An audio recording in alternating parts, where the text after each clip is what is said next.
महाराष्ट्र विधानसभा चुनाव के लिए महाविकास आघाड़ी में सीटों पर सहमति बनती नजर आ रही है। हालांकि अभी तक ऐलान नहीं हुआ। विदर्भ और मुंबई की कुछ सीटों को लेकर कांग्रेस और उद्धव ठाकरे की पार्टी शिवसेना के बीच विवाद है, लेकिन इस झगड़े में शरद पवार की पार्टी एनसीपी-एसपी के हाथ जैकपॉट लगता दिख रहा है। सबसे घाटे में राहुल गांधी की पार्टी कांग्रेस रहेगी। इस मामले को सुलझाने के लिए कांग्रेस आलाकमान ने दिल्ली में बैठक की। सूत्रों के मुताबिक विदर्भ की सीटें उद्धव गुट को देने से राहुल गांधी इतने नाराज हो गए कि बीच में ही सीईसी की मीटिंग छोड़कर चले गए। विधानसभा चुनाव में नामांकन करने के लिए केवल 4 दिन बचे हैं, लेकिन अभी भी बहुत सारी सीटों पर कैंडिडेट तय नहीं हो पाए। उद्धव ठाकरे की शिवसेना के आक्रामक रुख के बाद कांग्रेस आलाकमान ने मामले को सुलझाने की जिम्मेदारी बालासाहेब थोराट को सौंपी। ये भी कहा कि शरद पवार से बातचीत कर मसले को हल करें।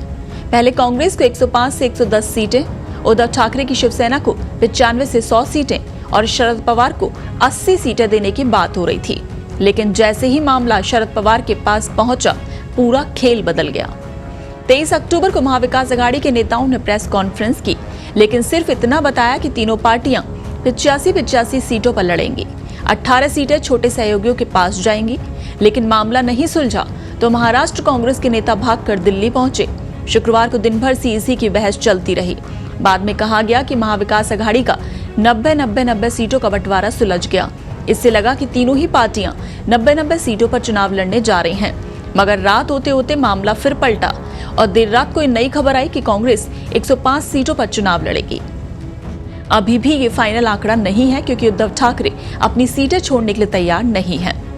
जब महाविकास आघाड़ी पर चर्चा हो रही थी तो कहा जा रहा था कि शरद पवार की पार्टी 80 सीटों तक लड़ेगी, लेकिन कांग्रेस और ठाकरे के बीच विवाद के बाद कहा गया कि तीनों पार्टियां 85 सीटों पर लड़ेंगी। लेकिन अब यह आंकड़ा जब सामने आया तो ये सीटें 90 हो गई। इससे साफ है कि कांग्रेस और ठाकरे की लड़ाई का सबसे ज्यादा फायदा शरद पवार की पार्टी को हुआ। उनकी 10 सीटें बढ़ गईं।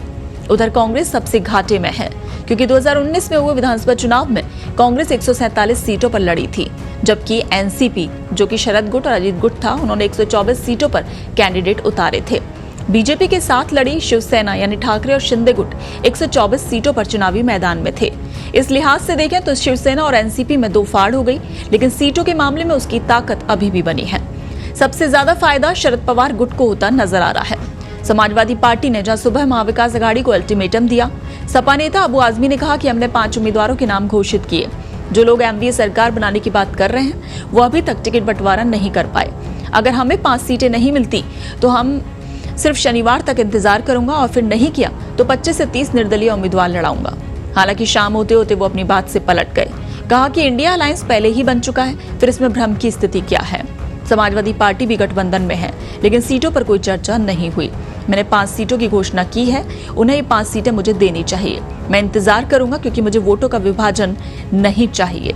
वोटों की खातिर हम एमवीए में दरार पैदा नहीं करना चाहते।